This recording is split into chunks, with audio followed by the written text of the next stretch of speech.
Hola, buenas noches. Otra semana con conversaciones con el equipo Zulú. Primero de todo, buenas noches. Buenas noches. Hoy estamos a viernes, bueno, ya estamos a sábado de esta semana que ha sido bastante animada.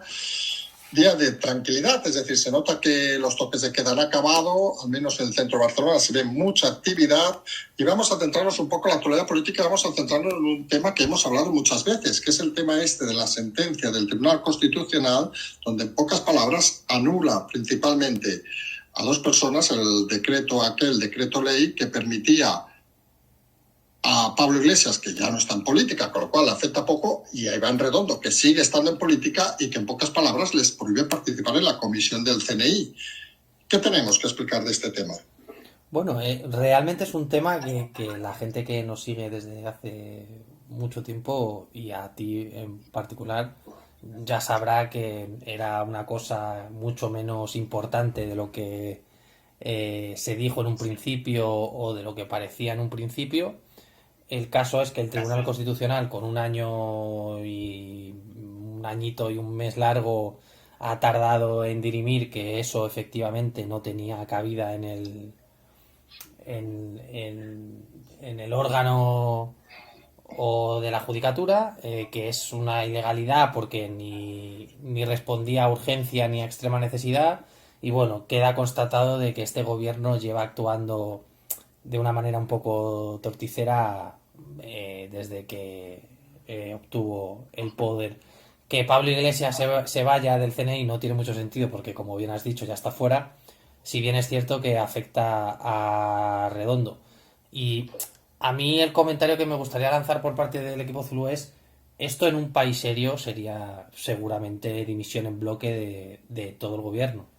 Pero claro, estamos en un país que las cosas funcionan como funcionan. Es un varapalo y puede entrar a debate lo siguiente. El gobierno de Sánchez ha decretado más de 90 decretos ley, si no me equivoco, y habrá que ver cuántos de esos 90 pueden ser reinterpretados o reclamados ante la justicia, porque bueno, ya empiezan a ser sospechosos habituales de todo este tipo de acciones. Sí, porque la realidad es que entre decretos ley y comportamientos extraños, este gobierno parece que se está cubriendo a veces de gloria. Es decir, porque son situaciones que lo hemos dicho más de una vez, que la clave, creemos algunos, de que esta situación va a acabar reforzando la democracia porque actividades y actitudes como esta no pueden ser permitidas.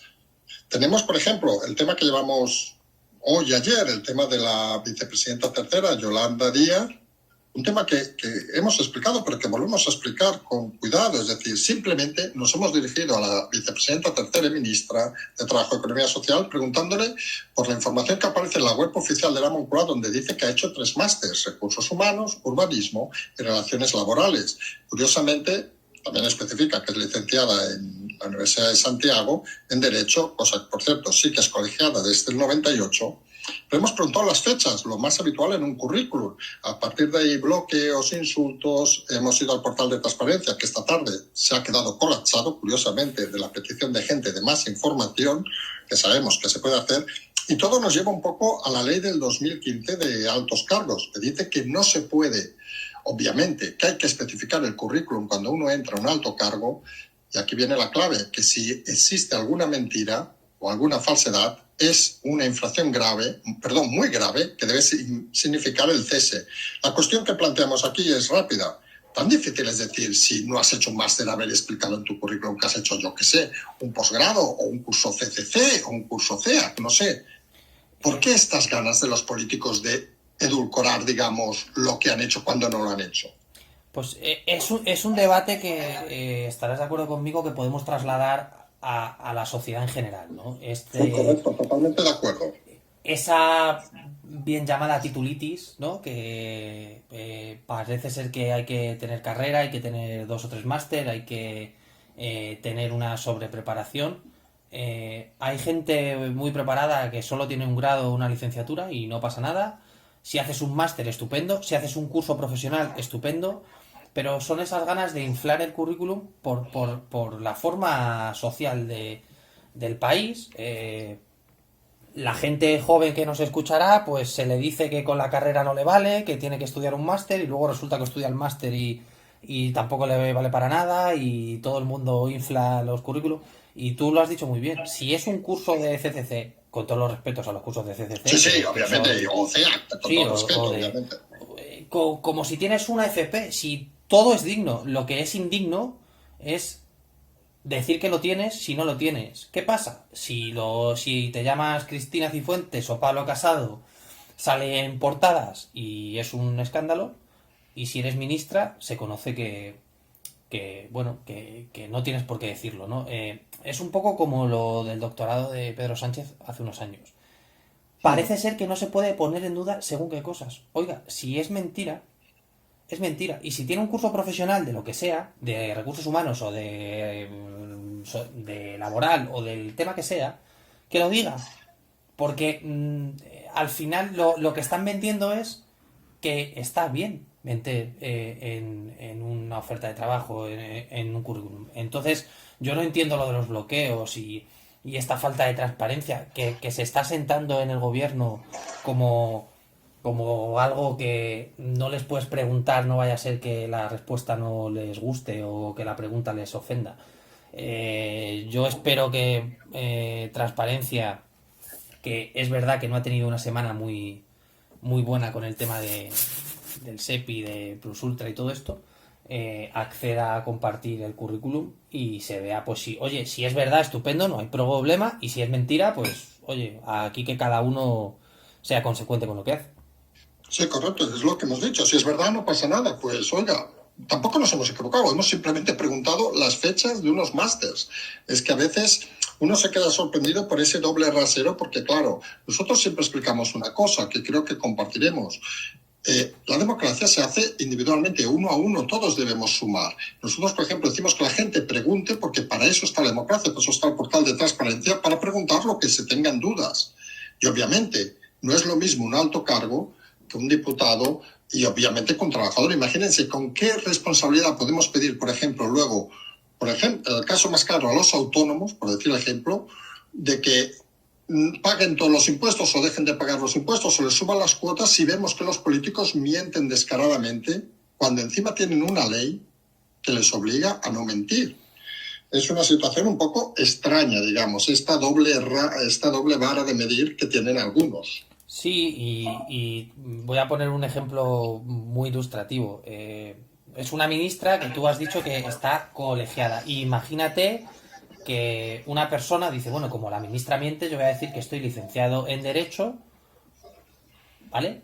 Voy a colegiarme porque puede colegiarse, porque conoce a alguien en el colegio. Estoy hablando de muchos delitos, pero bueno.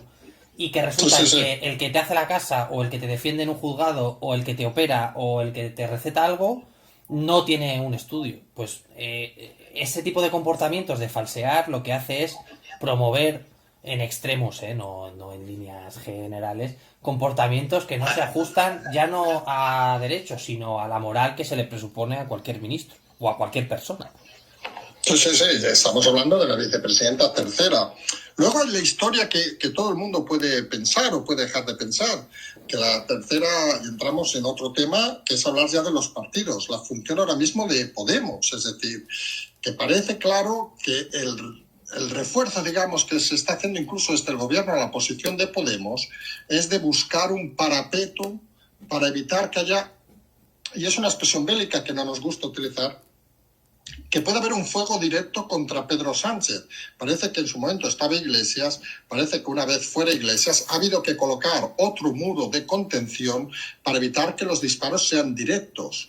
Y Podemos, la realidad es que parece una olla de grillos, parece, como decíamos la última semana en el equipo Zulú, falta por hablar todavía Izquierda Unida, a ver qué posición toma. Parece que hay la posición de Belarra y Montero por un lado, de Yolanda Díaz por otro, y parece aquello, más que un partido, parece una sartén, un cazo de burbujitas que van saltando hasta que acaben fuera del cazo.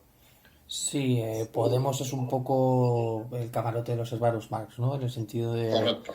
de que nosotros consideramos que han perdido el rumbo hace mucho tiempo, porque el rumbo era asaltar los cielos su eslogan, o sea, no es una cosa que lo han conseguido, y aún con un puesto de vicepresidencia y demás, no han respetado la coalición, siempre han estado metiendo mucho barro entre medias, y al final el aceptar a Yolanda Díaz como vicepresidenta quizás no sea un muro contra el propio Podemos, porque estaremos todos de acuerdo que Podemos ahora mismo está descabezado y va a haber una lucha intestina por conseguir el poder, e insistimos, todavía no ha hablado Alberto Garzón, como tantas y tantas veces hemos repetido, pero es verdad que Podemos le da esa piedra de toque para poder seguir con no la mayoría, porque Podemos no suma mayoría con el PSOE, pero es verdad que le propicia como un ambiente más beneficioso que tenerles en contra también en el Congreso, ya de una manera directa, porque todo el mundo puede pensar que en el momento en que Podemos salga del gobierno, primero, no se va a poder gobernar de una manera objetiva, y segundo, va a ser una guerra directa por la supervivencia, en el sentido de que Podemos está herido de muerte, y a la vez el PSOE sabe, y aquí es lo que nosotros consideramos la jugada maestra por parte del PSOE, algo que también hemos dicho muchas veces: estar en el gobierno desgasta, y desgasta a los dos, y Podemos, aunque no lo crea o no lo quiera decir, está en el gobierno. Y ojo, la ministra de Trabajo, en la situación que tenemos, es de Podemos, lo cual evita al PSOE quemar una nave, porque tienen una victoria en ese sentido, ¿no? De que pueden quemar una nave que no es suya. Me recuerda un poco al caso de la ministra de Defensa,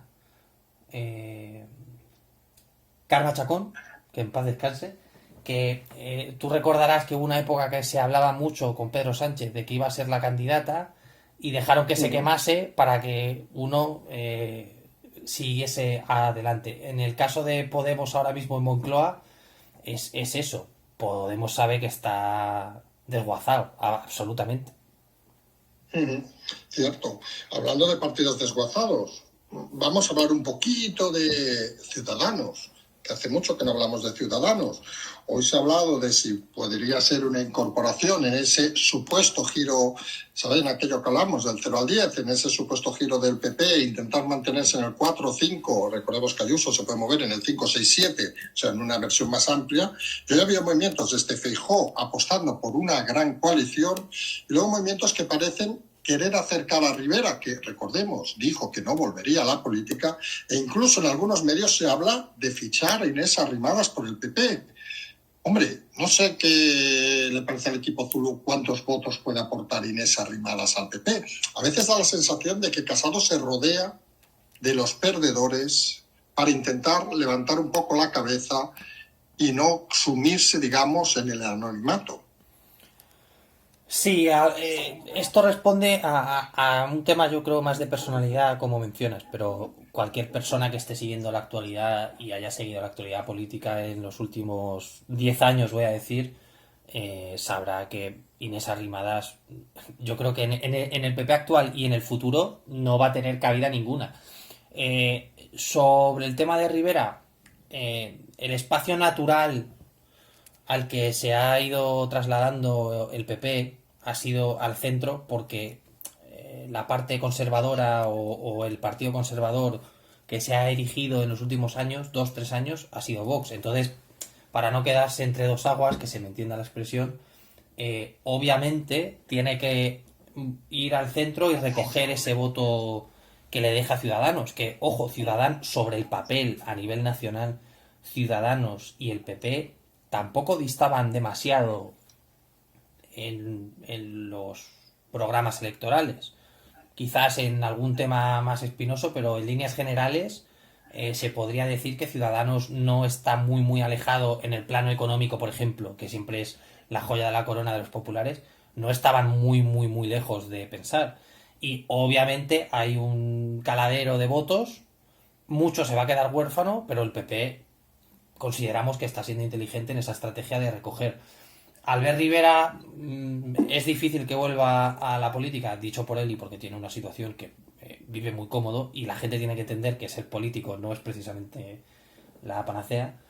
Y Inés Arrimadas, bueno, pues está diciendo que cambia de nombre, que gira al centro, que no sé hacia dónde más puede girar, porque ya gira, Ciudadanos lleva girando sobre sí mismo desde las elecciones catalanas.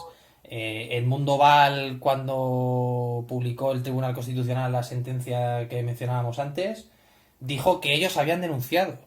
Usted no hizo nada, usted comentó, pero el que dio el paso no fue el partido. Entonces, están desnortados absolutamente y, bueno, al final se verán los egos y se verá si Casado piensa por él o piensa por el partido. Todo esto suponiendo que a Casado no le apen del cargo. Que oye, que sorpresas da la vida. Sí, la vida puede dar sorpresas. Vamos a centrarnos un poquito en, quizá hay que decirlo en voz alta porque se dice poco. Puede ser, bueno, la pregunta es un poco irónica y retórica, ¿eh? Que el ego de Arrimadas y Edmundo Val haya llegado a unos niveles que no reconozcan prácticamente ni la calle, en el sentido de que no escuchen a nada más que a ellos. Consideramos que en el caso de Edmundo Val, por lo que se vio en la campaña de Madrid, parece que intentaba reconducirlo, ¿no? Acuérdate de estos mensajes como de que no querían confrontar, ese mensaje muy que nosotros lo dijimos en el programa, que era bastante acertado visto el nivel verbal que se consiguió, pero Arrimadas vino a Madrid pisando fuerte y pues pisando fuerte se ha ido metiendo en cada fregado que yo creo que es ajena a la realidad más absoluta, al menos de su partido. Hace poco, 2-3 días, salía una encuesta de Demoscopia que daba un escaño a Ciudadanos. Uno. Uno. Uno. O sea, imagínate la debacle y tenían 57 o 60, no recuerdo muy bien, y pasaron a 10.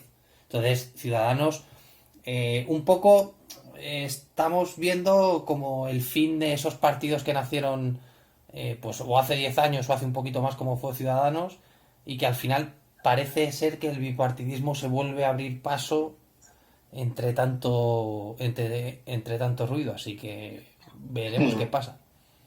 Sí, porque la clave puede ser seguramente que el bipartidismo vuelva, pero más ampliado, digamos, a sus extremos. Es decir, que llegue un momento, esa posición que se está hablando también, de que el PSOE intente en cierta manera coger a Más Madrid, bueno, Más País o como se llame, y coger la ala menos radical, digamos, de Podemos, incorporarla bajo su ala, por un lado, y que el PP incluso atienda, por ejemplo, a lo que ha comentado el propio Feijóo, es decir, de abrirse un poco más a intentar recuperar, digamos, ese votante que estaba un poquito más en el extremo, pero que no llegaba, digamos, a esos límites tan extremos que pueden ser otros. Por ejemplo, vamos a decirlo, hay candidatos del propio Vox que podrían perfectamente estar dentro de las listas del PP, de un PP amplio.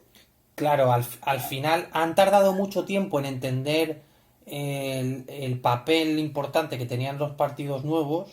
Lo han entendido en el sentido de que la sociedad es muy transversal y cada día más.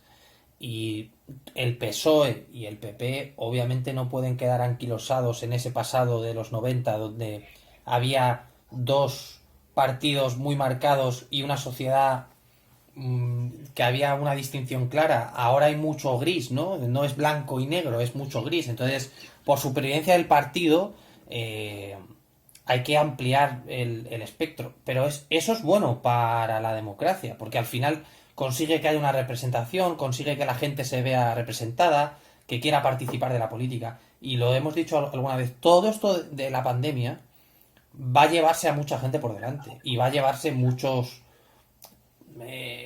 principios o muchos aspectos que parecían inamovibles y esta crisis la van a pagar los políticos en el sentido de que van a tener que cambiar según qué cosas o van a tener que cambiar según qué formas para que la gente lo siga tolerando porque en el 2008 se escaparon, de esta no se van a escapar y una de las cosas que va a causar esto es que los partidos se amplíen y que sean más, pues eso, más transversales, como dices tú, que si ves a uno de Vox en el PP no te sonroje, o que si ves a uno de Ciudadanos en el PP no te eches las manos a la cabeza, o que un Íñigo Errejón pueda ser un ministro del PSOE. Todo puede ser, y creo que es positivo, porque al final dividir no es bueno, y lo que ha pasado estos últimos 10 años ha sido que la sociedad se ha dividido mucho porque ha habido partidos que han polarizado a la sociedad. Hablando de polarizar, movimientos que llevamos días diciendo de base en el PSOE, ha aparecido la figura de Leguina, que reconozcamos que prácticamente no estaba en el partido, vamos a decirlo así, pero que parece que está moviendo, removiendo, todo parece con un objetivo claro. Recuerden, cuando salió de secretario general Pedro Sánchez, pues generó sus odios y sus iras, es decir, no se fue porque quisiera, se fue porque mucha gente ayudó a que se fuera y mucha gente que sigue en el partido. Y puede ser esos movimientos que estamos viendo de base, digamos, que están empezando a mover, cuyo objetivo parece que es no tanto el partido, o sea, las personas, sino las personas, y parece que se centran en dos, Iván Redondo y Pedro Sánchez, como si fueran alienos, digamos, a lo que es el Partido Socialista. ¿Cómo se ven esos movimientos? De momento, soterrados, vamos a decirlo así. El militante del PSOE siempre ha sido, valga la redundancia, muy militante. Y se moviliza muy rápido. Pedro Sánchez consiguió movilizarlo con el famoso viaje y demás. Pero siempre ha sido el partido por encima del candidato.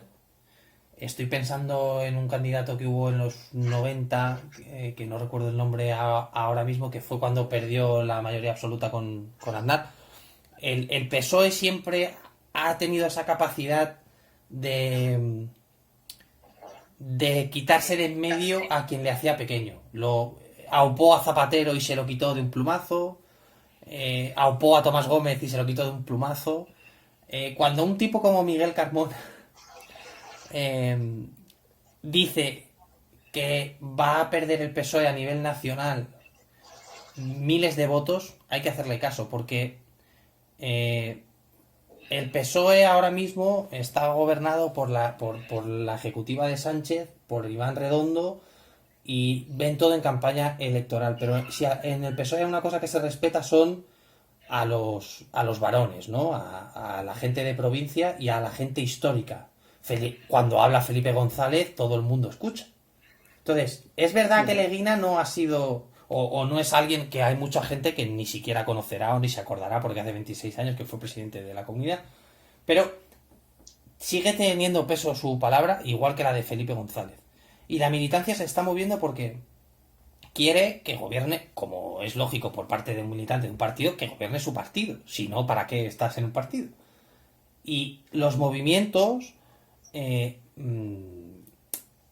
tienen que ser a nivel partido para echarle. Veremos si hay elecciones andaluzas, a quién vota el militante andaluz, porque aquí hay una cosa que se está olvidando. Había una guerra otrora entre Susana Díez y Pedro Sánchez. Eso se olvidó.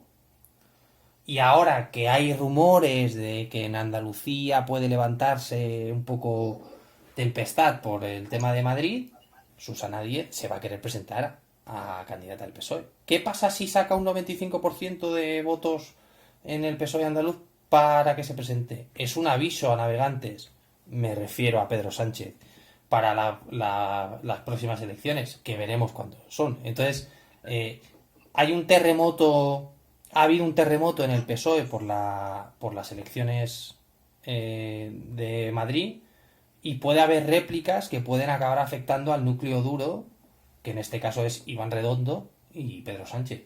Y voy a atreverme a decir, porque es como pensamos, que el PSOE está secuestrado. Que cada uno lo entienda como quiera, pero parece ser que está secuestrado porque ni siquiera los varones, que siempre han hablado mucho, están atreviéndose a decir si están de acuerdo o no están de acuerdo. Entonces, bueno, que la gente tome la idea y la interprete como quiera.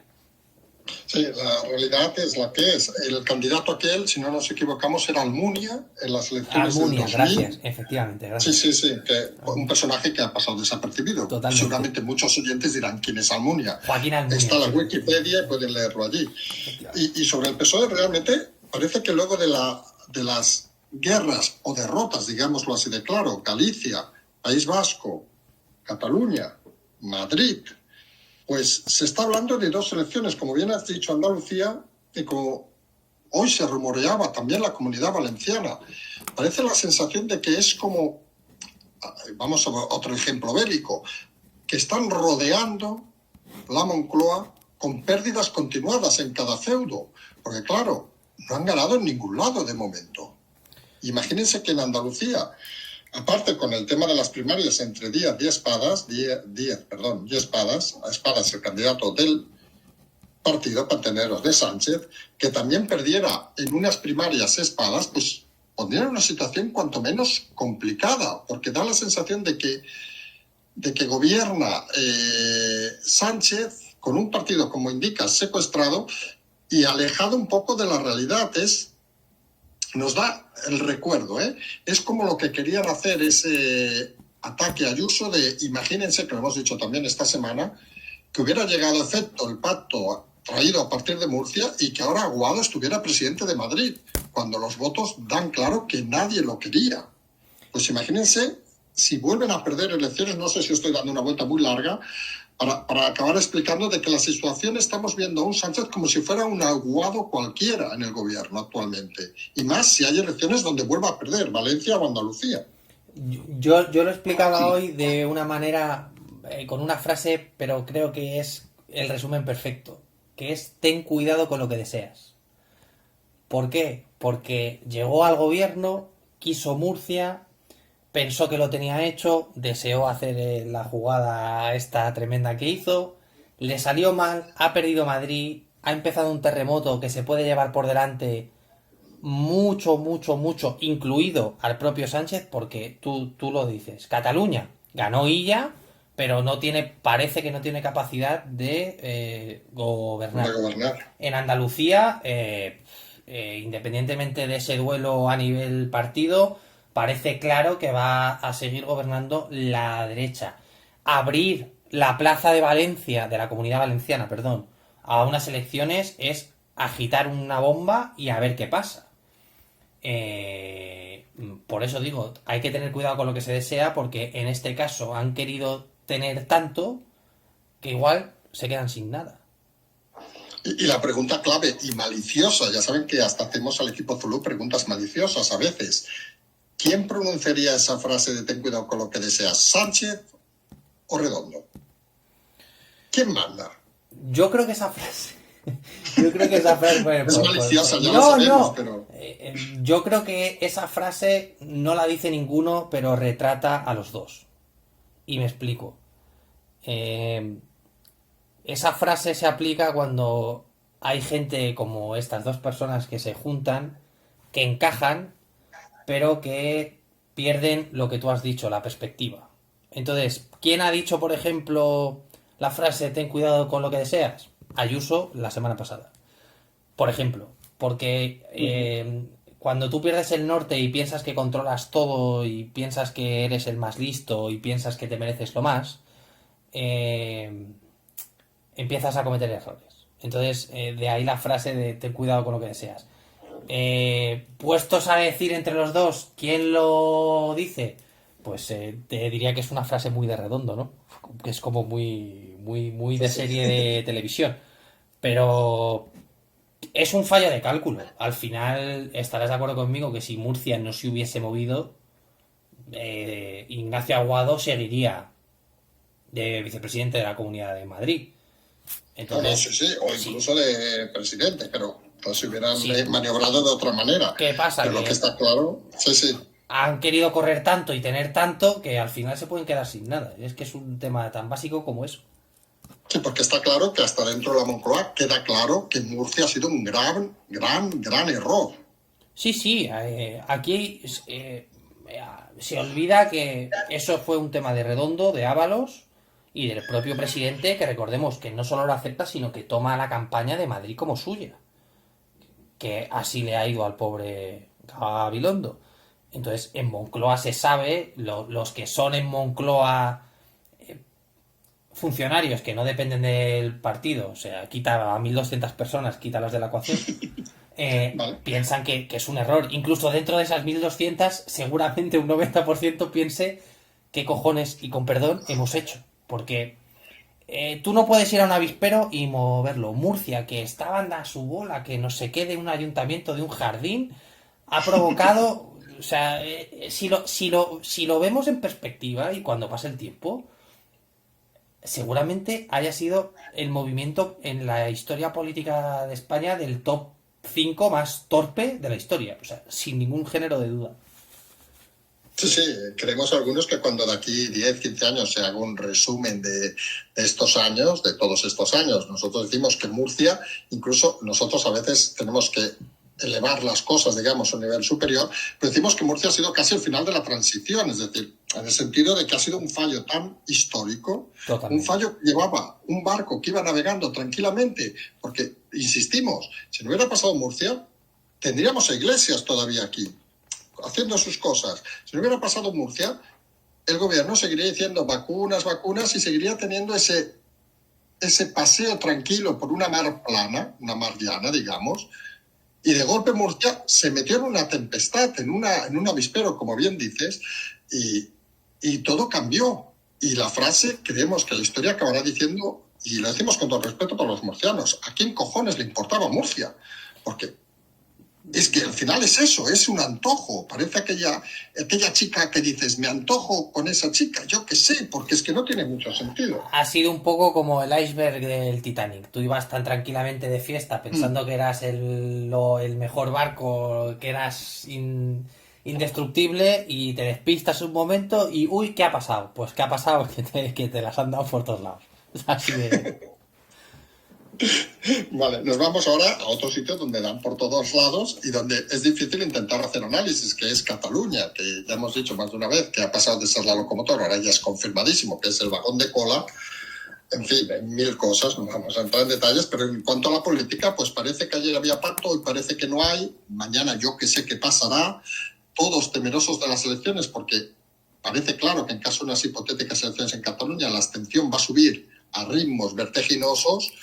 En el caso de los independentistas y en el caso del resto, pues seamos sinceros, Vox ha llegado a donde ha llegado, parece que tampoco va a hacer mucho más en Cataluña, que ya ha hecho mucho.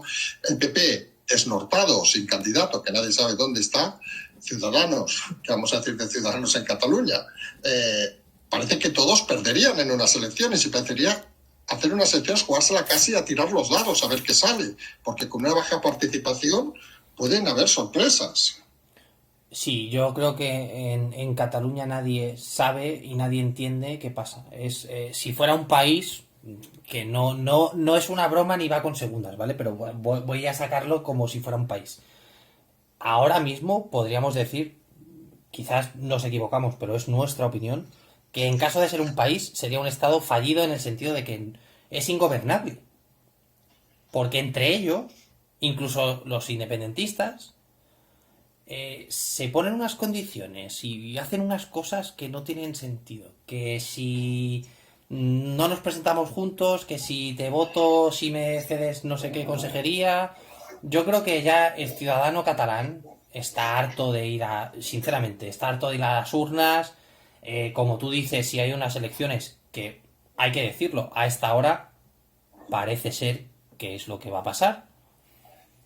A ver cuánta gente va a votar, que recordemos que en las últimas elecciones fue un 53% del electorado. Veremos. Y un 53% del electorado no son unos números que representan absolutamente nada, como hemos explicado aquí. Eh, es una pena, es una pena. Nos gustaría hacer un análisis, pero sinceramente no hay nada que podamos decir porque no entendemos, se escapa de toda lógica lo que está pasando. Por parte de unos, por otros, tú mencionabas, Ciudadanos no está ni se le espera. Vox puede haber alcanzado techo o más uno más dos como Madrid. El PP no sabemos nadie qué pasa ni qué va a pasar. Junts pel Cat, Esquerra están con ese tremendo y continuo problema de los egos, porque es un tema de egos. Los comunes que tampoco saben dónde están, que van así como, hola, ¿qué tal? Estoy por aquí, si me necesitáis, llamadme. Y ya está. La CUP esperando a que le caiga lo que sea.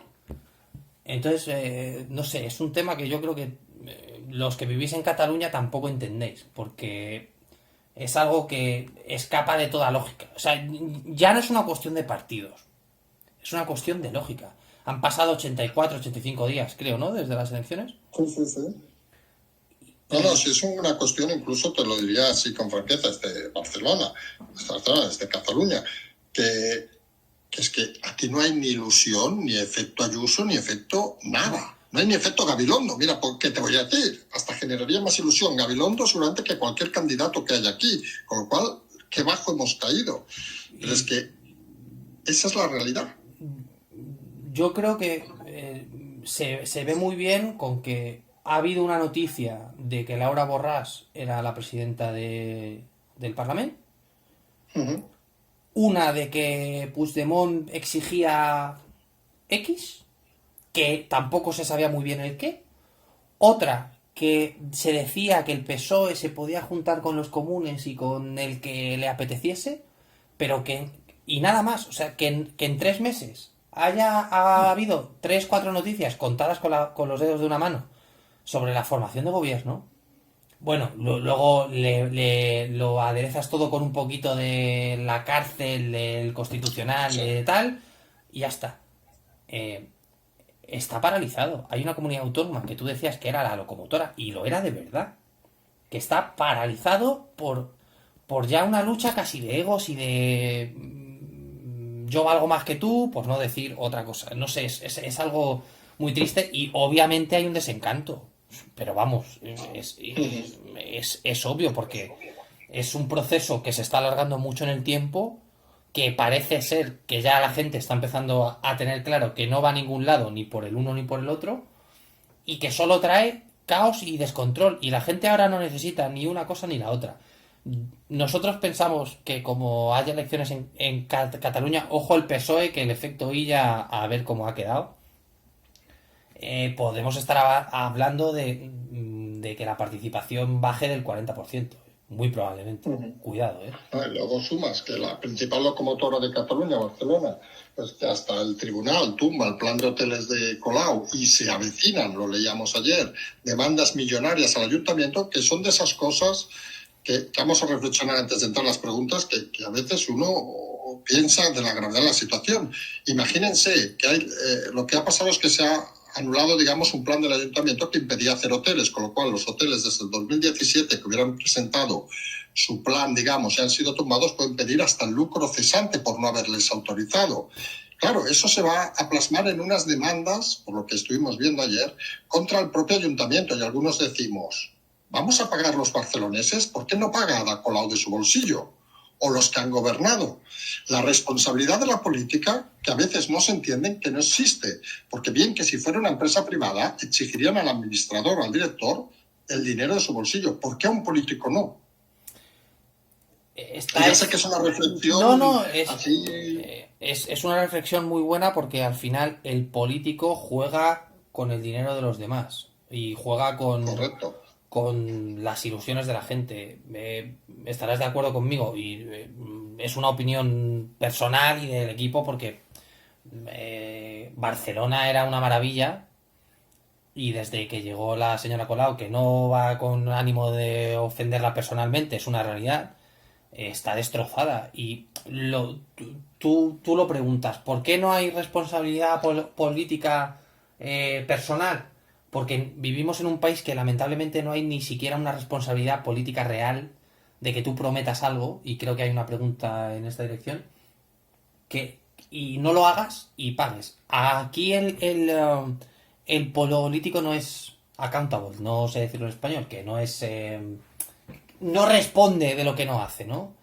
Y lo que están haciendo con Barcelona, esto que han hecho con los hoteles, puede arruinar a la ciudad desde el punto de vista de que no se puedan recoger basuras a mil cosas más, porque tú imagínate un lucro cesante de un hotel durante 3 años. Hay un ejemplo muy claro. Tú sabes que se abrió un hotel de lujo en Barcelona hace 2 o 3 años, que iba de la mano de una de las Koplovich, Sí. por no decir el nombre del hotel, y que la gente haga investigación. Y ese hotel de 5 estrellas, gran lujo, suponía una inyección económica y de puestos de trabajo enorme a la ciudad, y se pudo hacer porque la licencia estaba dada del anterior alcalde. Si no, no se pudo hacer. Y ese hotel ha sido una maravilla para la ciudad de Barcelona porque traía además un turismo de lujo, y todavía esta señora critica y criticará el turismo. ¿Qué ha pasado? Bueno, tú lo recordarás. En Barcelona estas pancartas de fuera turistas, de fuera... O sea, la ciudad que vivía del turismo, que siempre se jactaba, y con razón, de ser la ciudad más cosmopolita de España, de repente se encontró que no quería turistas, que los denostaba, y todo eso viene de irresponsabilidades y de irresponsables, como la señora Colau, que yo espero y deseo que las próximas elecciones la enseñen la puerta de salida. Pero ¿por qué no responden? Porque tenemos una cultura política bastante débil en ese sentido, de pedir responsabilidad real. Bueno, sí, ayer estuvimos cenando por aquí, por al lado de casa, para entendernos, un restaurante de estos que era prácticamente la primera semana que había abierto la noche. Habían estado cerrados y le comentamos, hombre, hay gente.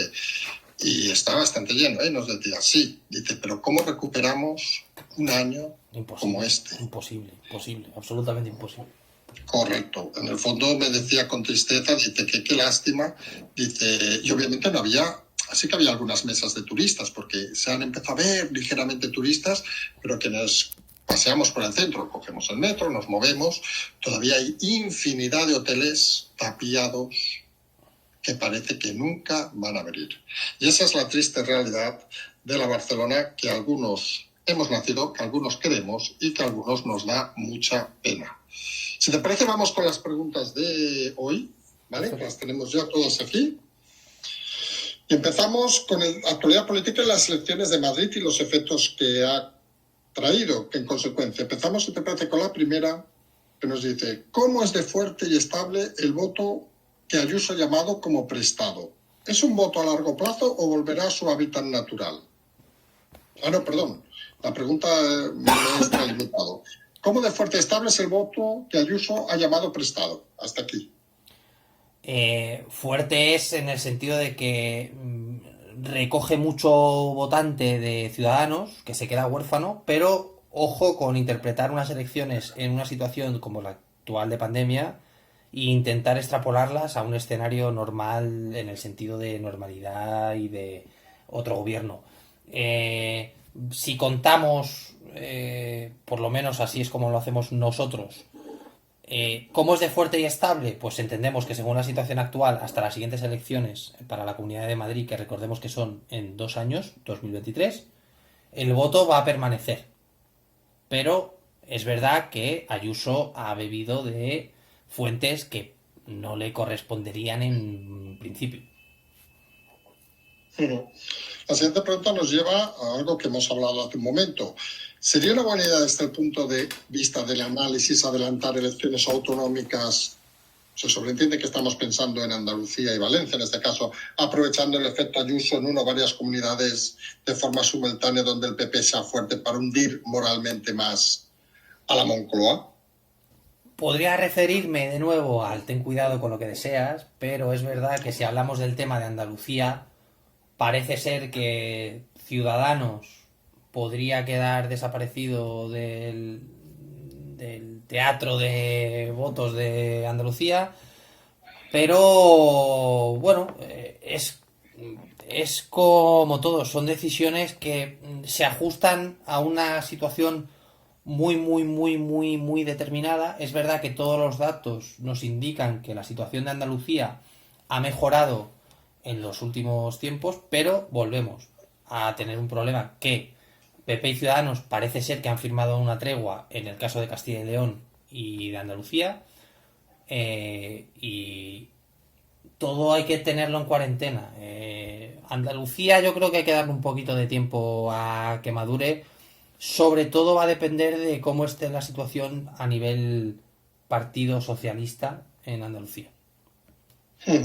Siguiente pregunta nos lleva, estamos en el tema de Madrid, recordemos, ¿por qué el señor Casado se empeña en que Madrid no se pacte con Vox? Aquí añadimos, ¿será decisión de Casado o será decisión de Ayuso el pactar o no con Vox? Será decisión de Ayuso. Totalmente. Volvemos a insistir. No pidió permiso, informó. Hay que entender, independientemente de la opinión personal que tenga cada uno de Casado, que puede ser de un amplio espectro, hay que entender que tú tienes que pensar en el puesto que está Casado como partido. Y todavía Vox tiene ese tufo que ya es innecesario, porque creo que ya a estas alturas todo el mundo sabe que Vox no es nada malo, es simplemente un partido más conservador que el PP. Casado tiene ese miedo a que se le tache de fascista, bueno, todo este tipo de lenguaje absurdo y histriónico que no sirve absolutamente nada.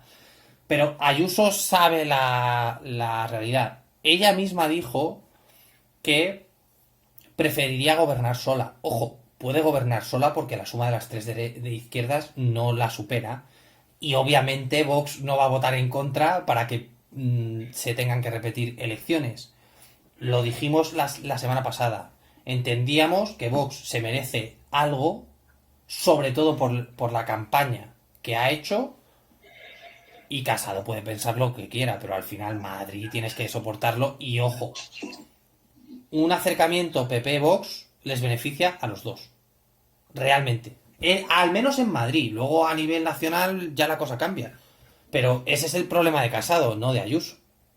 Porque la siguiente pregunta va prácticamente al renglón de lo mismo.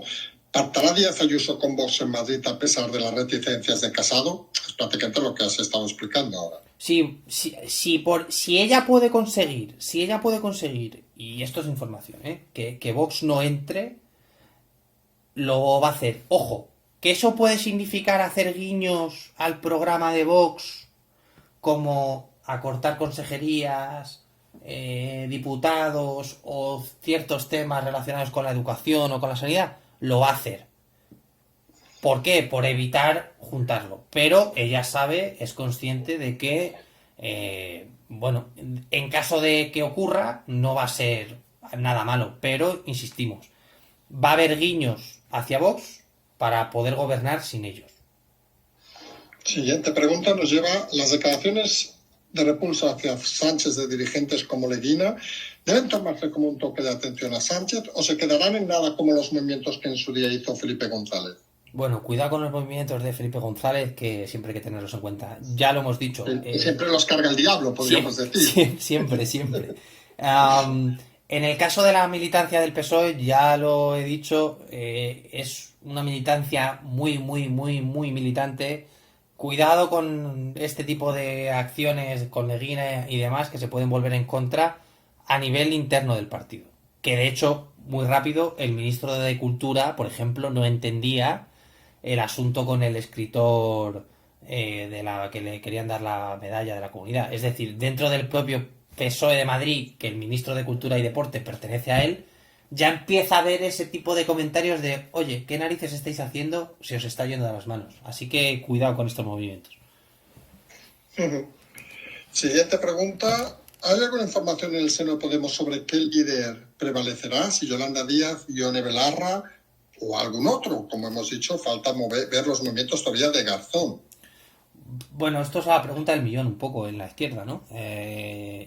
Nosotros seguimos diciendo que aquí a Izquierda Unida se le está obviando de una manera indecorosa y vergonzosa que otra cosa es Izquierda Unida que tiene las ganas de seguir viviendo y existiendo, porque si siguen cediendo a lo que quiera la gente de Podemos, nunca se sabe, pero esto no va a ser un paseo por la playa de ninguno de los interesados. Ione Belarra y Yolanda Díez no es que sean del mismo, ¿cómo puedo decirlo? De la misma cuerda, Irene Montero está reclamando el trono que le puede pertenecer por concubina, por reina, por princesa de la izquierda, llámalo como quieras, yo ahí no me meto. Y yo insisto, 1,5 millones de votos de 3.200.000 son de Izquierda Unida. Y la gente tiene que entender una cosa. El escaño que consigue Izquierda Unida es muy barato, porque lo consigue en zonas rurales. El escaño que consigue Podemos, bueno, Unidas Podemos, suele ser en grandes ciudades. Si Izquierda Unida se separa de la confluencia de Unidas Podemos, a lo mejor Podemos pasaría a tener 3 4 escaños. Esto lo dejamos ahí porque son cosas que la gente no tiene en cuenta, pero es la realidad. Ujú. Nos preguntan en relación con Podemos si esta guerra parece interna en Podemos puedes proporcionar el aumento, digamos, de votos hacia más país o incluso el PSOE, es decir, una huida generalizada del votante.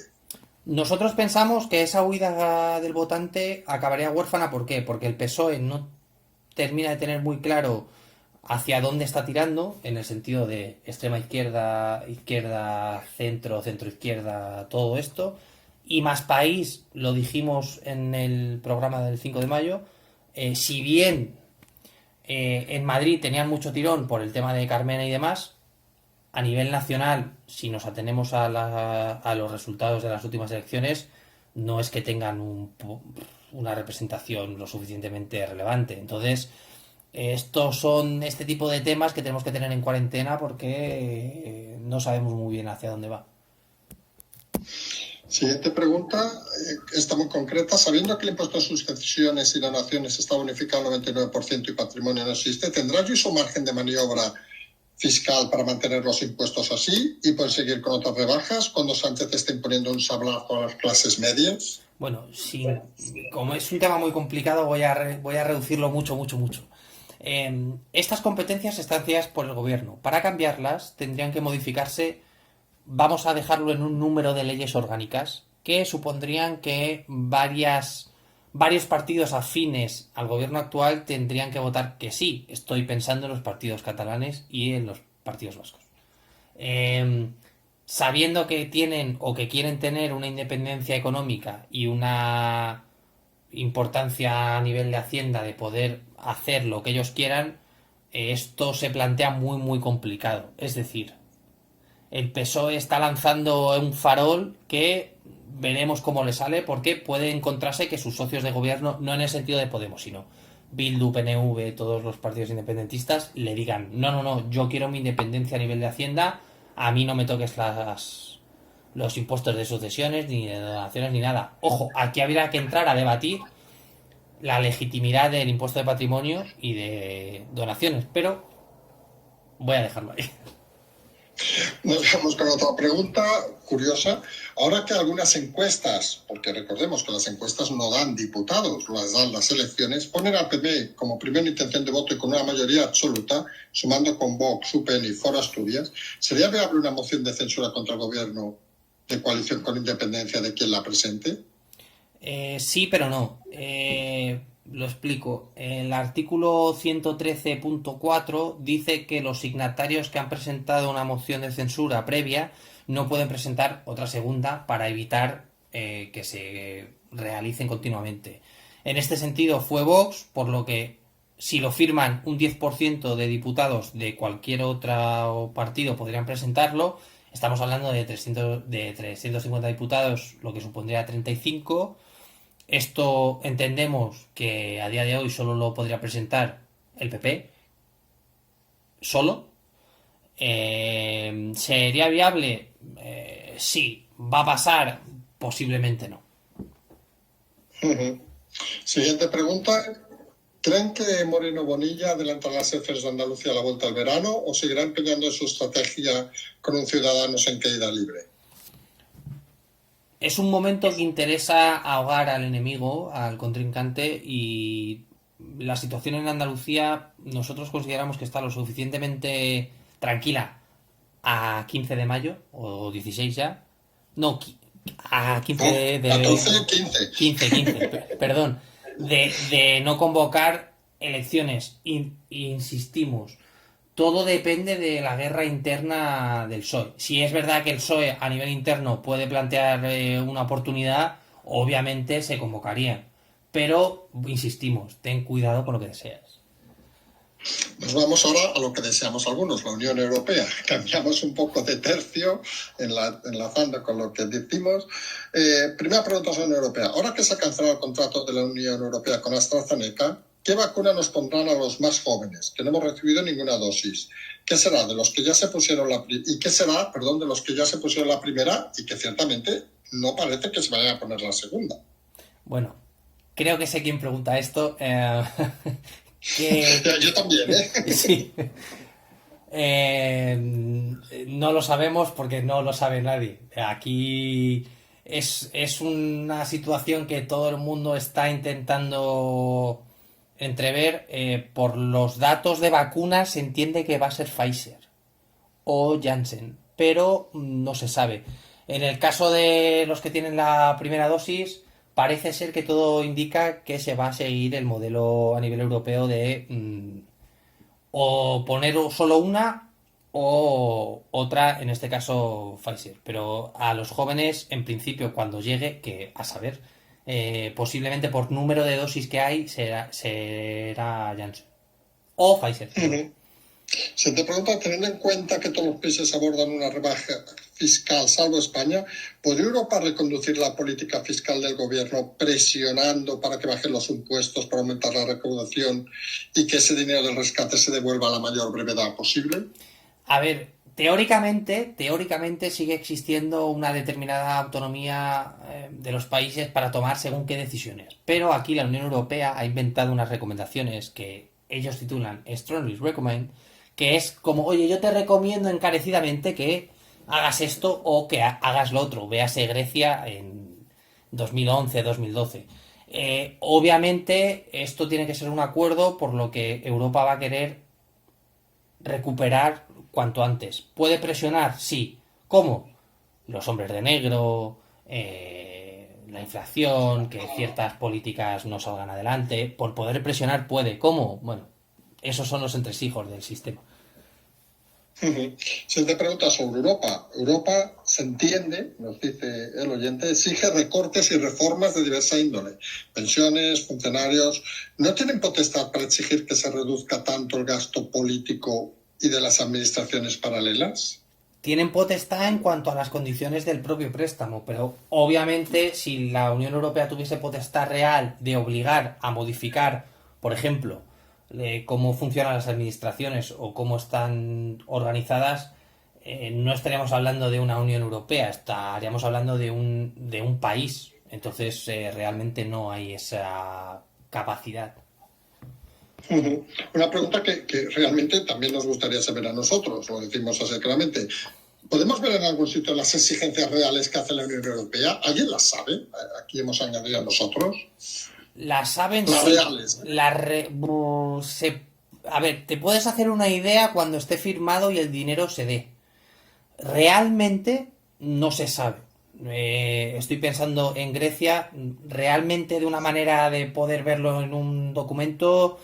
Hay mucha soft diplomacy de diplomacia de salón que no se va a saber. Se puede tener una idea muy grande en cuanto estoy pensando en el déficit, pero a nivel detalle, las líneas generales sí, pero poco más.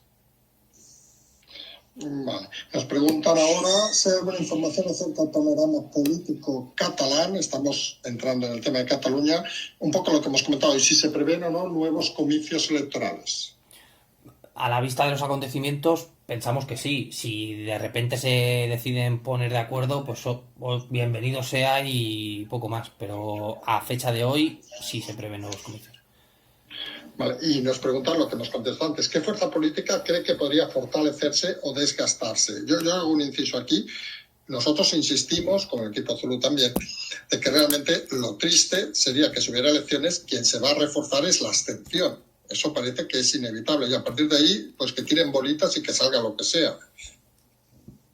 Ya lo hemos dicho antes. PSOE perdería.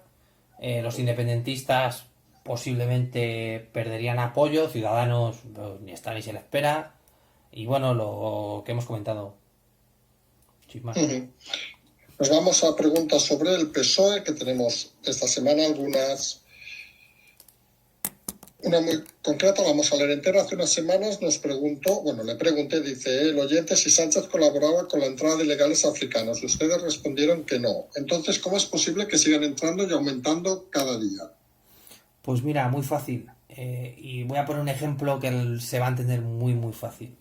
Hay un concepto en seguridad o en temas militares que se llama saturación, que es que tú con los medios que tienes puedes parar lo que puedes parar. Ejemplo, esta última semana, Gaza tira misiles al Estado de Israel. Tienen un escudo antimisiles, el Iron Dome, que de 1000 misiles hace que caigan 100 en territorio israelí. ¿Es efectivo? Sí. ¿Evita todo? No. La inmigración es un sistema muy complejo que podríamos hacer un programa especial solo hablando de ello, y la gente tiene que entender que es inabarcable, porque el mar es inabarcable y los medios no lo son. Entonces, yo entiendo que esto a nivel político o identitario puede afectar mucho, pero la gente tiene que tener un poquito de amplias miras en el asunto. Y sigo diciendo lo mismo, exactamente lo mismo. Vale, complementa la pregunta con un poco el complemento. ¿Qué hace el gobierno y el ejército para evitar la invasión, ponerlos en hoteles, moverlos en avión a la península, darles pisos, DNI español, comida, ayudas económicas? Insisto, la inmigración se tiene que tratar desde el punto de vista sociológico y desde el punto de vista de la seguridad. Hablar de invasión es hacer demagogia, y lo voy a decir así. Es un drama para muchos, para otros es un negocio, eso también es así. Y bueno, hay una cosa que se llama derecho internacional que permite ciertas cosas y otras no, y luego tenemos un ordenamiento jurídico que permite unas cosas y otras no. El episodio que estamos viviendo ahora, que ojo, la inmigración en España lleva siendo un problema desde los años 90, no es de ahora, ha pasado con Aznar, con Felipe González, con Rajoy, con Zapatero y con Sánchez. Tiene mucha complejidad desde el punto de vista de poder identificar a un menor o no a nivel forense, hasta poder echar a alguien porque te dice el TJUE que no puedes o que puedes. Entiendo que la gente tenga reparos, yo los tengo, en que se gasten una partida de 54 millones de euros en tenerlos en hoteles y demás, pero es un problema muy complejo. Entonces, yo entiendo que supone problemas y que a la gente no le guste, pero en serio, es un tema muy, muy complejo que hace falta criminólogos, sociólogos. Es un tema que hace falta un programa entero. No puedo decir mucho más. Y por cierto, no les da DNI español. Esto es mentira. No, les da la nacionalidad española. Totalmente falso. Nos gustan muchas veces estas cosas claras que hay que decirlas con rotundidad. Siguiente pregunta. A la vista de las noticias que están saliendo, la masiva subida de impuestos, las dimisiones, recordemos que no hemos hablado, las dimisiones que ha habido de altos cargos en el ministerio de Nadia Calviño, por ejemplo, y todo lo que parece que debe estar a punto de venir. Ya decimos desde hace días que estamos ya en el fondo, ya veremos cómo salimos. ¿Es posible que Sánchez acabe convocando elecciones a pesar de saber que puede perder, para que sí sea el PP el que se coma toda esta historia y en unos años volvieran los socialistas? Nada más vale pájaro en mano que ciento volando. Y no, es así. Yo no sé si la gente que nos escucha juega al blackjack. Hay una estrategia que es: apuesto 2, si pierdo apuesto 4, si pierdo apuesto 8, porque tú piensas en tu cabeza que en algún momento lo vas a recuperar. Te jugaste 2 con Murcia, los perdiste. Te jugaste 4 con Castilla y León, los perdiste. Te jugaste 8 con Madrid, los perdiste. ¿Te vas a jugar ahora 16 con España? Te quedan 2 años tranquilito, pues igual te compensa no hacer mucho ruido, que pase el chaparrón, porque esto de, bueno, yo ahora convoco elecciones, las pierdo porque sé que van a culpar al Partido Popular o a Vox de subir impuestos y demás, y luego en 4 o 5 años vengo como salvador de la patria. Esto no funciona así. Nunca ha funcionado así, de hecho. No, y somos sinceros, si perdieron unas elecciones Sánchez, hay muchos cuchillos en el PSOE para liquidarlo, o sea, no sería nunca más candidato. Eso también hay que dejarlo muy claro. Siguiente pregunta. ¿El melón de la anulación de la inclusión de Iglesias y Redondo en el CNI por el decreto ley va a hacer que se revisen el resto de los 90 decretos leyes emitidos durante el estado de alarma para ver si se ajustan a extraordinaria urgencia y necesidad. Avanzamos una cosa que hemos leído hace unos minutos, que ha habido un segundo decreto ley que ha sido tumbado, un decreto ley, el de las clases pasivas. Nos ha llegado mientras hacemos el programa. O sea, la pregunta en el fondo es, ¿se van a revisar todos? A ver, hay una sentencia del Tribunal Supremo, estoy hablando de memoria, creo que es 29/1982, que por el artículo 161.1 de la Constitución y 27 o 28 de la Ley Orgánica del Tribunal Constitucional, permite al Tribunal Constitucional dirimir si se ha excedido o no en los decretos leyes. Vuelvo a insistir, 90 decretos leyes en un año, mucha extrema necesidad más allá de la pandemia igual no ha habido. Entonces seguramente venga mes y medio, 2 meses complicados. Lo único que tengo que reconocer que se me escapa es si hace falta que se denuncie o no. Por lo que hemos estado viendo, o he estado viendo en este caso de la Ley Orgánica del Tribunal Constitucional, le compete al propio tribunal actuar de oficio. Entonces, bueno, veremos. Claro, lo que decíamos es que el Tribunal Constitucional toma un segundo decreto ley de Pedro Sánchez y le avisa de que no abuse de esta vía. Bueno, son cosas que, por cierto, curioso que el Tribunal Constitucional esté revisando cosas posteriores al estado de alarma que todavía no ha revisado. El eterno misterio de por qué el Tribunal Constitucional se salta su propia normativa porque les apetece. Es una cosa que, oye, pues no entendemos ninguno, pero bueno. Sí, no entraremos en ese detalle. Siguiente pregunta. Debido a que Iván Redondo se ha ganado la enemistad, ponemos aquí supuestamente, de varios miembros del Ejecutivo y del partido mayoritario del Gobierno, entre otros, nos dicen Carmen Calvo y José Luis Ábalos, ¿puede ser despedido en poco tiempo o no corre peligro? Bueno, aquí volvemos a esa literatura que hay en torno a la figura de Iván Redondo. No va a ser despedido porque si despides a tu jefe de gabinete quedas bastante mal, por decirlo suavemente, y corre peligro. Pensamos que no. Siguiente pregunta. Según entiende el equipo Zulu, el incremento de las cuotas de autónomos, esto que hemos visto esta semana, es un globo sonda, un aviso a navegantes por votar mal, castigo ideológico o directa ineptitud del gobierno.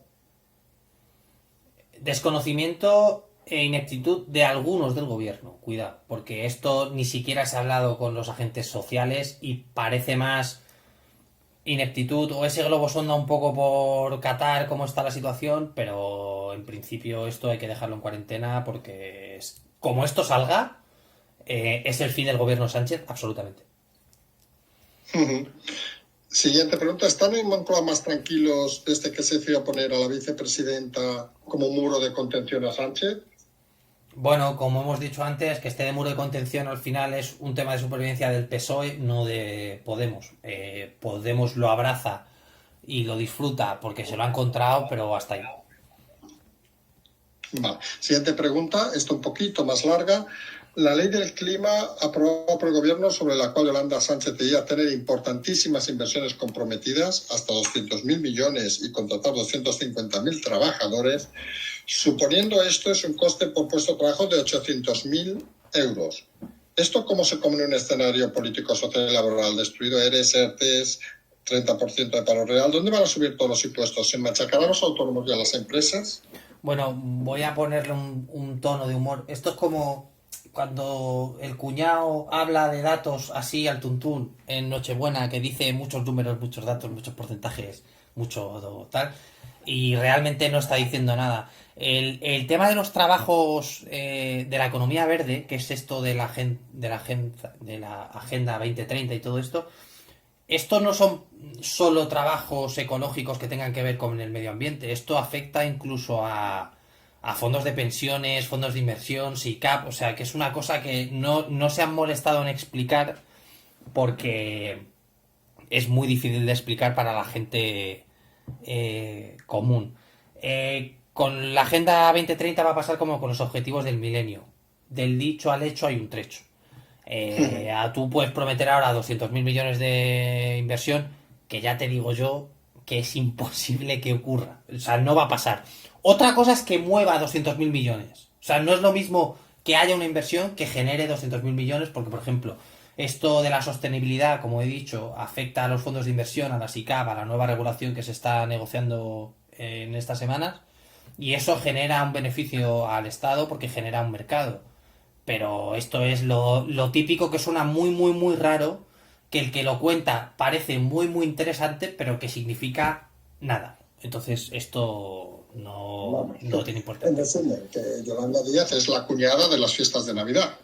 Lo has dicho tú, no lo he dicho yo. Bueno, ¿qué interés, saben? Llevar a la cuñada que tiene 3 másters vamos, un portento. La última pregunta de este grupo es, nos preguntan algo muy rotundo y muy claro, que yo al menos desconozco. ¿Tiene programadas ya las vacaciones Sánchez de verano? Bueno, históricamente, voy a contestarlo así muy...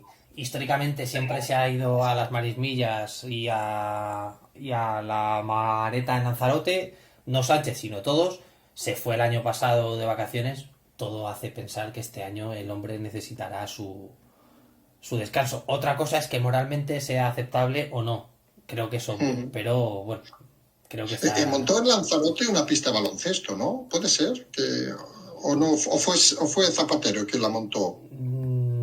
Yo juraría, estoy hablando de memoria porque no lo recuerdo, pero Sí, creo sí. que son las últimas reformas que hizo Sánchez, que además la Mareta es de patrimonio, bueno, y las marismillas, pues luego a lo mejor un día tenemos que pararnos a hablar de qué es patrimonio y qué supone patrimonio en cuanto a gastos, porque no solo Ujú. afecta a presidencia, sino a Casa Real y demás.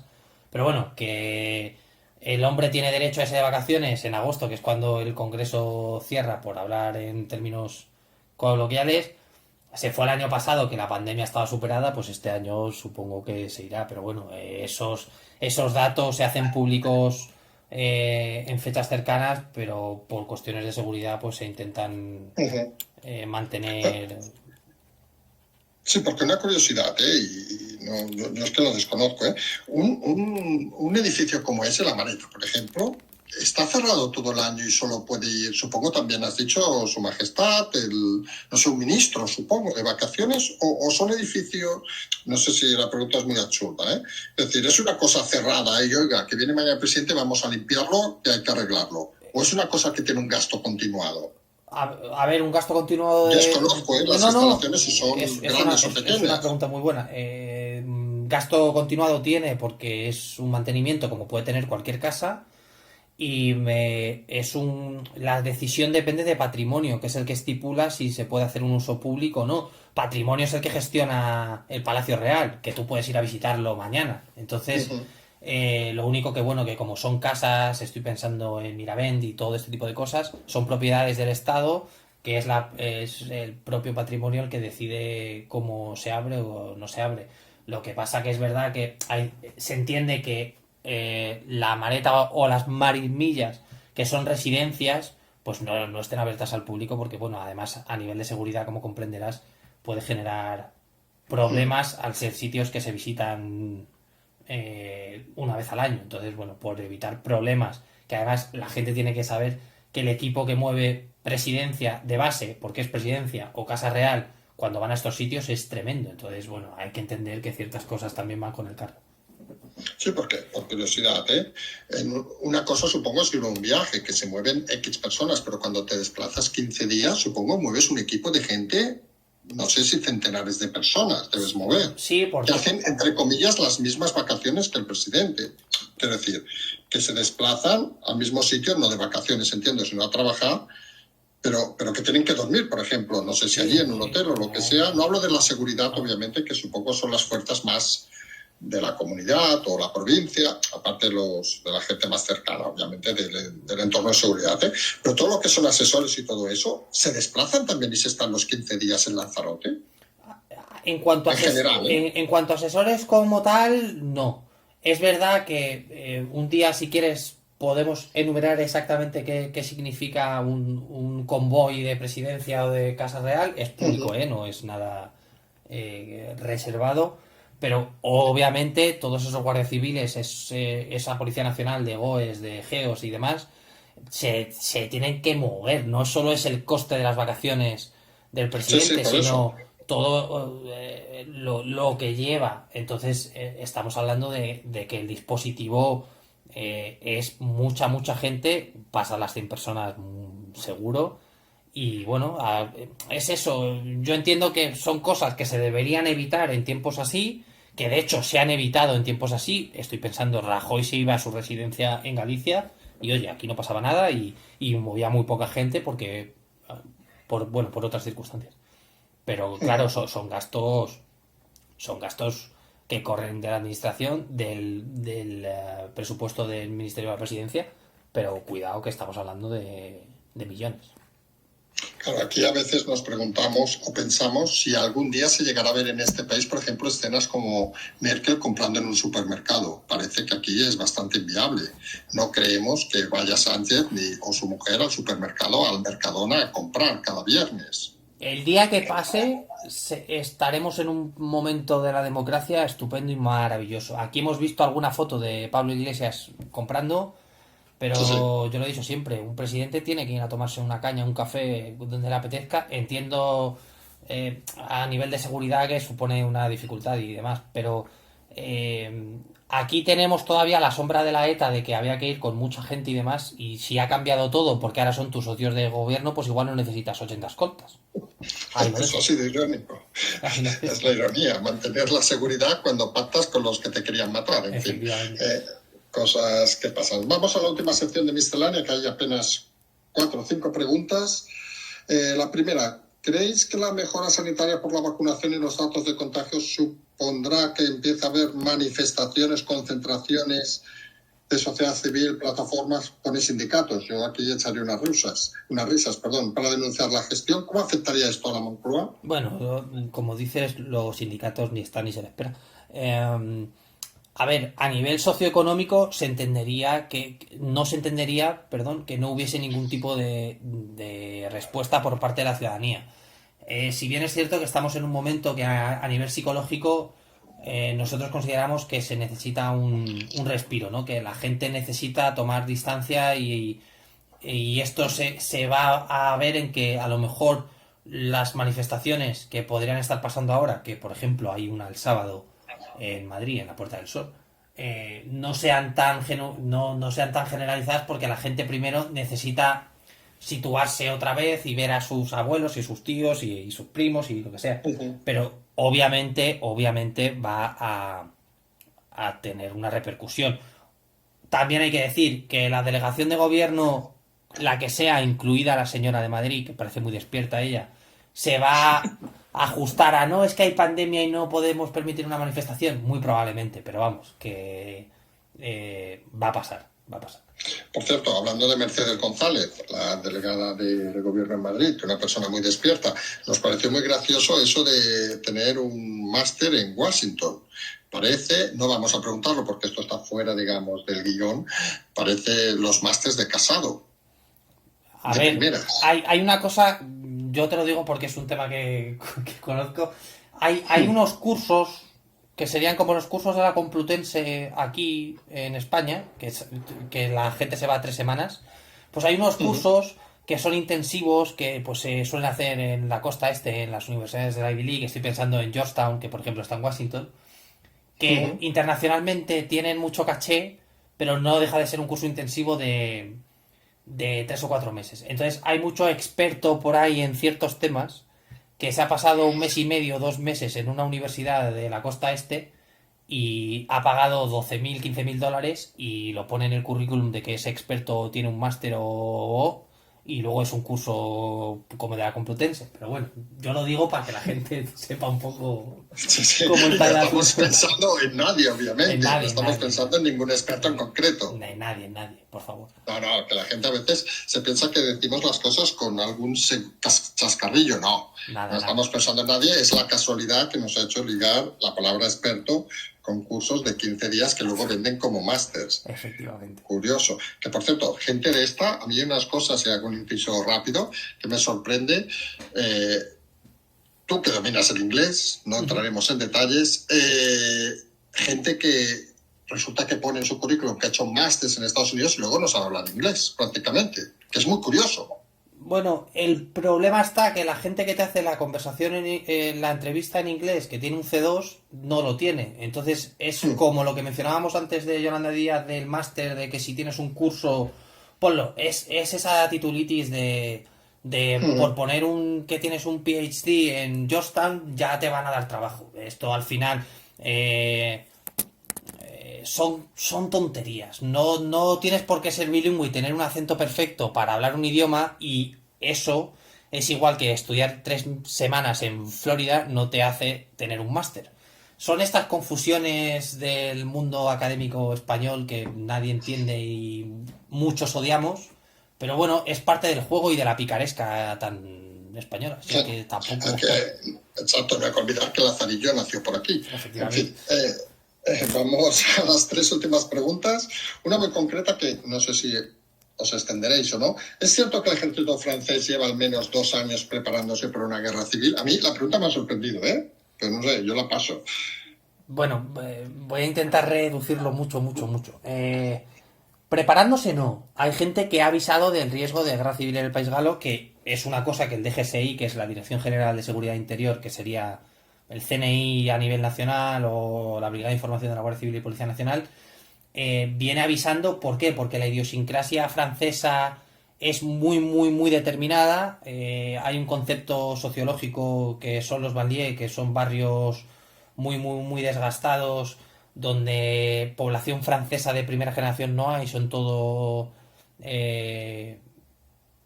argelinos, marroquíes, senegaleses, todo este tipo de países que viven en unas condiciones muy malas, y es una realidad que permite que pues se radicalice ciertos temas o se desarrollen ciertos asuntos por la propia red francesa. No se están preparando, es un temor. Yo recomiendo a la gente, es una obra que es un estudio etnográfico del año 2006-2007, que es un poco, lanza la pregunta entre qué es antes, el racismo o la violencia policial. Se estudia mucho en criminología, es de un tipo que es amigo además del ministro de universidades, o sea que supuestamente tiene que ser un tío competente. Se llama La fuerza del orden, de Didier Fassin, y la gente, si lo lee, hay mucho parte en internet, se va a dar cuenta de que en Francia están mucho peor que aquí. O sea, no es comparable. En Francia están años luz de aquí en cuanto a problemas de inmigración.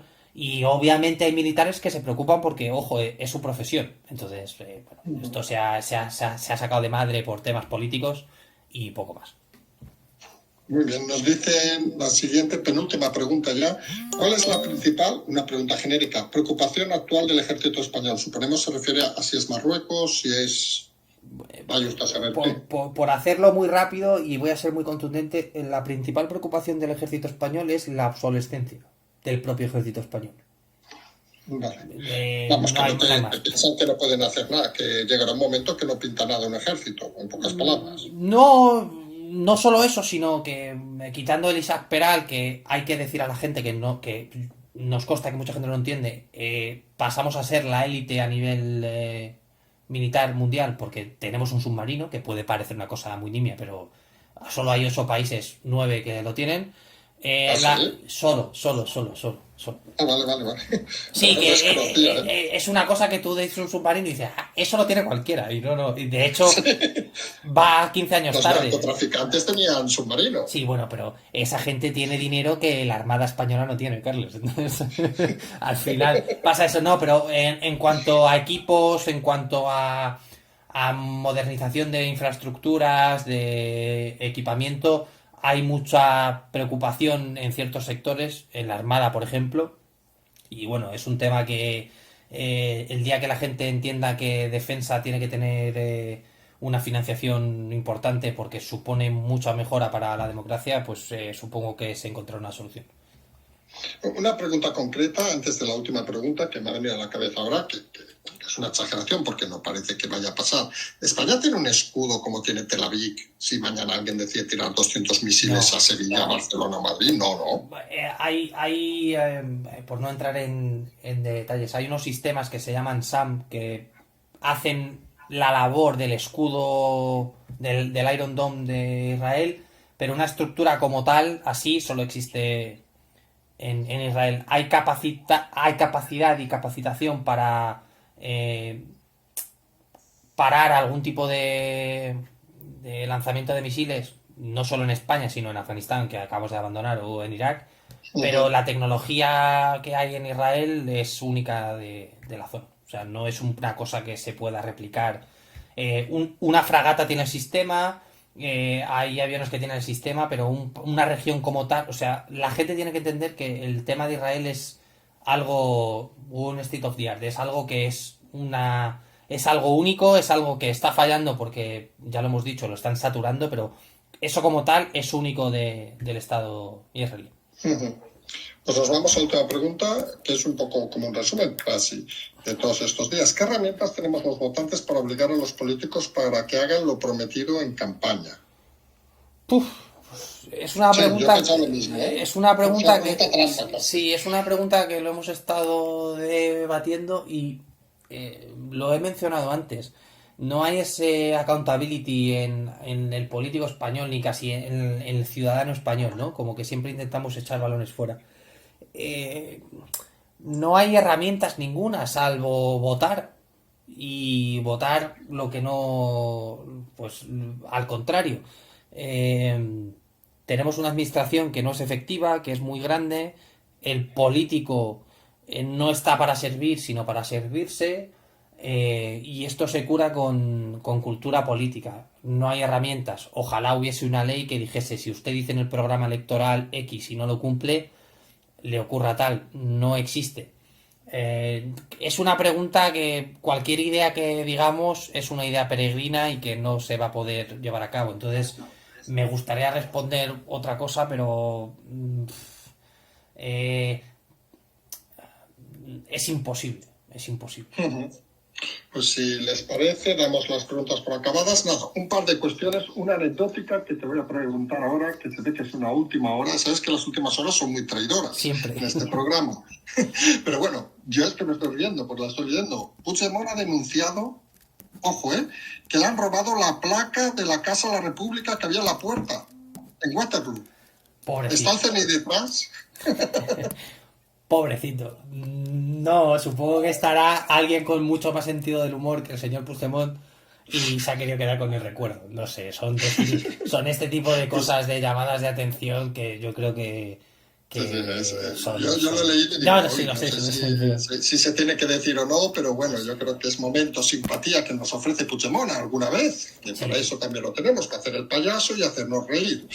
En todo caso, me indican, eso sí que es más serio, que ya funciona nuevamente el portal de transparencia, que ha estado sin funcionar durante la tarde, curiosamente, cuando mucha gente estaba pidiendo los datos del currículum de Yolanda Díaz, recordemos, llamada en Ferrol la Yoli, no con peyorativos, sino como le llaman sus amigos o compañeros políticos, y ya nos indican que ya vuelve a funcionar, por lo que quien quiera puede seguir pidiendo esos datos. Nosotros poco más tenemos que decir hoy. ¿Alguna cosa que añadir? Nada más, que la gente intente disfrutar este fin de semana, ya que nos han dado un poquito de libertad, con cabeza, y bueno, que vienen tiempos que tenemos que estar atentos todos de lo que pasa, pero poco a poco, y seguimos, como tú dices. Vale, pues agradecer como siempre vuestra presencia, gracias por estos momentos. Un placer como siempre. Y nosotros poco más, vamos a ver si encontramos la placa de Puigdemont, a ver si la tenemos escondida por algún lado, mientras vamos a intentar, como dicen, tomarnos este fin de semana con un poco más de relajación, que va a venir tiempos más complicados, y es bueno que hasta Puigdemont nos haga reír en estos momentos. Como siempre decimos, seguimos.